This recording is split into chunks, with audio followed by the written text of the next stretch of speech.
ಎಲ್ಲರಿಗೂ ನಮಸ್ಕಾರ. Welcome back to my channel Sonu special. ನಾನಿವತ್ತು ಫ್ರೈಡ್ ಕುಕೀಸ್ ಹೇಗೆ ಮಾಡೋದು ಅಂತೇಳಿ ತೋರಿಸ್ಕೊಡ್ತಾ ಇದ್ದೀನಿ. ಮನೆಗೆ ಯಾರಾದರೂ ಗೆಸ್ಟ್ ಬಂದಾಗ ಕಾಫಿ ಟೀ ಜೊತೆಗೆ ಇನ್ಸ್ಟಂಟಾಗಿ ಈ ಕುಕೀಸ್ನ ಮಾಡಿಕೊಡ್ಬೋದು. ತುಂಬ ಸುಲಭವಾಗಿ ಮಾಡ್ಬೋದಾದಂಥ ರೆಸಿಪಿ ಇದು. ಬನ್ನಿ ಹಾಗಾದರೆ ಹೇಗೆ ಮಾಡೋದು ಅಂತೇಳಿ ನೋಡ್ಕೊಳ್ಳೋಣ. ಮೊದಲನೇದಾಗಿ ಒಂದು ಮಿಕ್ಸಿಂಗ್ ಬೌಲ್ಗೆ ಅರ್ಧ ಕಪ್ಪು ಮೈದಾ ಹಿಟ್ಟನ್ನು ಸೇರಿಸ್ಕೊಳ್ತಾ ಇದ್ದೀನಿ. ನಾನಿಲ್ಲಿ ಅರ್ಧ ಕಪ್ ಅಳ್ತಿದ್ದು ಕಪ್ ತಗೊಂಡಿದ್ದೀನಿ. ನೀವು ಯಾವುದಾದ್ರೂ ಒಂದು ಬೌಲು ಅಥವಾ ಲೋಟ ಇದನ್ನು ಒಂದು ಅಳತೆ ಇಟ್ಕೊಳ್ಳಿ. ಅರ್ಧ ಕಪ್ಪು ಉಪ್ಪಿಟ್ಟು ರವೆ ಬರುತ್ತಲ್ಲ, ಮೀಡಿಯಮ್ ರವೆ, ಅದನ್ನು ಸೇರಿಸ್ಕೊಳ್ತಾ ಇದ್ದೀನಿ. ಅರ್ಧ ಕಪ್ಪು ಸಕ್ಕರೆ ಪುಡಿನ ಸೇರಿಸ್ಕೊಳ್ತಾ ಇದ್ದೀನಿ. ನಾನಿಲ್ಲಿ ಸಕ್ಕರೆನ ಪುಡಿ ಮಾಡಿ ಇಟ್ಕೊಂಡಿದ್ದೆ, ಅದನ್ನು ಅರ್ಧ ಕಪ್ ಹಾಕ್ಕೊಂಡಿದ್ದೀನಿ. ಇದನ್ನೆಲ್ಲ ಚೆನ್ನಾಗಿ ಒಂದ್ಸರಿ ಮಿಕ್ಸ್ ಮಾಡ್ಕೊಳ್ಬೇಕು. ಈ ರೆಸಿಪಿನ ತುಂಬ ಕಡಿಮೆ ಇಂಗ್ರೀಡಿಯೆಂಟ್ಸಲ್ಲಿ ಇನ್ಸ್ಟಂಟಾಗಿ ಮಾಡ್ಕೊಳ್ಬೋದು. ಈ ರೀತಿ ಎಲ್ಲ ಮಿಕ್ಸ್ ಆದಮೇಲೆ ಇದಕ್ಕೊಂದು 2 ಟೇಬಲ್ ಸ್ಪೂನ್ ಅಡುಗೆ ಎಣ್ಣೆನ ಸೇರಿಸ್ಕೊಳ್ತಾ ಇದ್ದೀನಿ. ಅಡುಗೆ ಎಣ್ಣೆ ಹಾಕಿದ ಮೇಲೆ ಚೆನ್ನಾಗಿ ಒಂದ್ಸರಿ ಮಿಕ್ಸ್ ಮಾಡ್ಕೊಳ್ಬೇಕು. ಈ ರೀತಿ ಚೆನ್ನಾಗಿ ಎಲ್ಲ ಮಿಕ್ಸ್ ಆದಮೇಲೆ ಹಾಲನ್ನು ಸೇರಿಸ್ಕೊಳ್ತಾ ಇದ್ದೀನಿ. ಹಾಲನ್ನು ನೀವು ಇಷ್ಟೇ ಹಾಕ್ಕೊಳ್ಬೇಕು ಅಂತ ಏನಿಲ್ಲ, ಕನ್ಸಿಸ್ಟೆನ್ಸಿ ನೋಡಿಬಿಟ್ಟು ಹಾಲನ್ನು ಸೇರಿಸ್ಕೊಳ್ಬೋದು. ಚೆನ್ನಾಗಿ ಮಿಕ್ಸ್ ಮಾಡ್ಕೊಳ್ತಾ ನಾದ್ಕೊಳ್ಬೇಕು. ಇದನ್ನು ನಾದ್ಕೊಂಡಾದಮೇಲೆ ಒಂದು 10 ನಿಮಿಷಗಳ ಕಾಲ ಲಿಡ್ ಕ್ಲೋಸ್ ಮಾಡಿಬಿಟ್ಟಿರೋಣ. ನಿಮ್ಗೇನಾದರೂ ತೆಳುವಾಗ್ತಾ ಇದೆ ಹಿಟ್ಟು ಅಂತ ಅನಿಸಿದ್ರೆ ನೀವು ಇನ್ನೊಂದು ಸ್ವಲ್ಪ ಮೈದಾ ಹಿಟ್ಟನ್ನು ಸೇರಿಸ್ಕೊಂಡು ನಾದ್ಕೊಳ್ಬೇಕು. ಇವಾಗ ನಾನು ಇದನ್ನು ಒಂದು 15 ನಿಮಿಷ ಬಿಟ್ಟಿದ್ದೆ. ಇವಾಗ ಚೆನ್ನಾಗಿ ಸೆಟ್ ಆಗಿದೆ ಇದು. ಇದನ್ನು ಚಿಕ್ಕ ಚಿಕ್ಕ ಉಂಡೆಗಳನ್ನಾಗಿ ಮಾಡಿಕೊಂಡು ನಾವು ಕುಕ್ಕೀಸ್ನ ಮಾಡ್ಕೊಳ್ಬೇಕಾಗತ್ತೆ.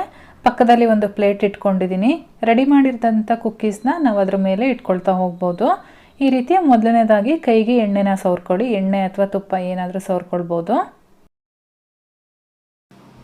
ಈಗ ಚಿಕ್ಕ ಚಿಕ್ಕ ಉಂಡೆಗಳನ್ನಾಗಿ ಮಾಡ್ಕೊಳ್ಬೇಕು. ನಿಮಗೆ ಯಾವ ಸೈಜಲ್ಲಿ ಬೇಕೋ ನೋಡಿ ಮಾಡ್ಕೊಳ್ಳಿ.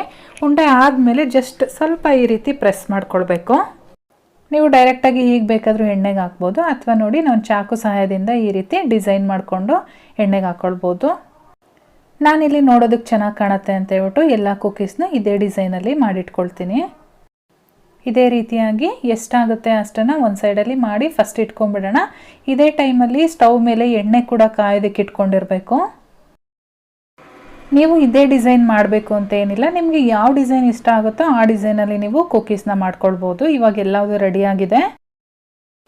ಈ ಕಡೆ ಎಣ್ಣೆ ಕಾಯೋದಕ್ಕೆ ಇಟ್ಟಿದ್ನಲ್ಲ ನೋಡಿ, ಹಾಕಿದ ತಕ್ಷಣ ಮೇಲೆ ಬರಬಾರ್ದು. ಮೀಡಿಯಮ್ ಹೀಟಲ್ಲಿ ನಮಗೆ ಎಣ್ಣೆ ಕಾಯ್ದಿರಬೇಕು, ಫುಲ್ ಕಾಯಿಸಬಾರ್ದು. ಎಷ್ಟು ಇಡ್ಸುತ್ತೋ ಅಷ್ಟು ಹಾಕ್ಕೊಳ್ಳಿ. ತುಂಬ ಟೈಟ್ ಮಾಡಿ ಹಾಕ್ಲಿಕ್ಕೆ ಹೋಗಬೇಡಿ. ತೀರಾ 2 ಬ್ಯಾಚಲ್ಲಿ ನಾವು ಬೇಯಿಸ್ಕೊಳ್ಬೋದು. ಮತ್ತು ಹಾಕಿದ ತಕ್ಷಣ ನೀವು ಉಲ್ಟಾ ತಿರುಗಿಸ್ಲಿಕ್ಕೆ ಹೋಗಬೇಡಿ. ಹಾಕಿ ಒಂದು 2 ನಿಮಿಷ ಮೀಡಿಯಮ್ ಫ್ಲೇಮಲ್ಲಿ ಬೇಯಿಸ್ಕೊಂಡು ಆಮೇಲೆ ಉಲ್ಟಾ ತಿರುಗಿಸ್ಕೊಂಡು ಬೇಯಿಸ್ಕೋಬೇಕಾಗತ್ತೆ. ಇವಾಗ ನೋಡಿ ಹಾಕಿ ಒಂದು 2 ನಿಮಿಷ ಆಗಿದೆ. ನಾನು ಮೀಡಿಯಮ್ ಫ್ಲೇಮಲ್ಲಿ ಇಟ್ಕೊಂಡು ಬೇಯಿಸ್ಕೊಂಡಿದ್ದೆ. ಇವಾಗ ಚೆನ್ನಾಗಿ ಬೆಂದಿದೆ. ಈ ರೀತಿ ಕಲರ್ ಚೇಂಜ್ ಆಗಿರಬೇಕು. ಇದೇ ರೀತಿಯಾಗಿ ನಾವು ಒಂದೊಂದೇ ಕುಕ್ಕೀಸ್ನ ಫ್ಲಿಪ್ ಮಾಡಿಕೊಂಡು ಬೇಯಿಸ್ಕೊಳ್ಬೇಕಾಗತ್ತೆ.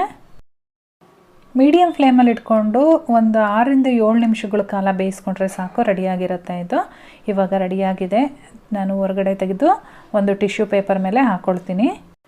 ಅದೇ ರೀತಿಯಾಗಿ ಇನ್ನೊಂದು ಬ್ಯಾಚನ್ನು ಕೂಡ ಸಹ ನಾನು ಬೇಯಿಸ್ಕೊಳ್ತಾ ಇದ್ದೀನಿ. ಎಲ್ಲ ರೆಡಿ ಆದಮೇಲೆ ನನಗೆ ಟೋಟಲಾಗಿ ಇಷ್ಟು ಕುಕ್ಕೀಸ್ ಆಗಿದೆ. ಇವಾಗ ನೋಡಿ ನಾನು ಒಂದು ಓಪನ್ ಮಾಡಿ ತೋರಿಸ್ತೀನಿ ಒಳಗಡೆ ಎಲ್ಲ ಎಷ್ಟು ಚೆನ್ನಾಗಿ ಬಂದಿದೆ ಅಂತೇಳಿ. ತುಂಬಾ ರುಚಿಯಾಗಿರುತ್ತೆ. ಒಂದ್ಸಲ ಟ್ರೈ ಮಾಡಿಬಿಟ್ಟು ಹೇಗೆ ಬಂತು ಅಂತೇಳಿ ನನಗೆ ಕಮೆಂಟ್ ಮಾಡಿ ತಿಳಿಸಿ. ರೆಸಿಪಿ ಇಷ್ಟ ಆಗಿದ್ರೆ ಒಂದು ಲೈಕ್ ಮಾಡಿ. ಚಾನಲ್ಗೆ ಹೊಸಬ್ರಾಗಿದ್ದರೆ ಸಬ್ಸ್ಕ್ರೈಬ್ ಮಾಡ್ಕೊಳ್ಳಿ. ನಾನು ಮತ್ತೆ ಸಿಗ್ತೀನಿ ಮುಂದಿನ ವಿಡಿಯೋದಲ್ಲಿ. Thank you.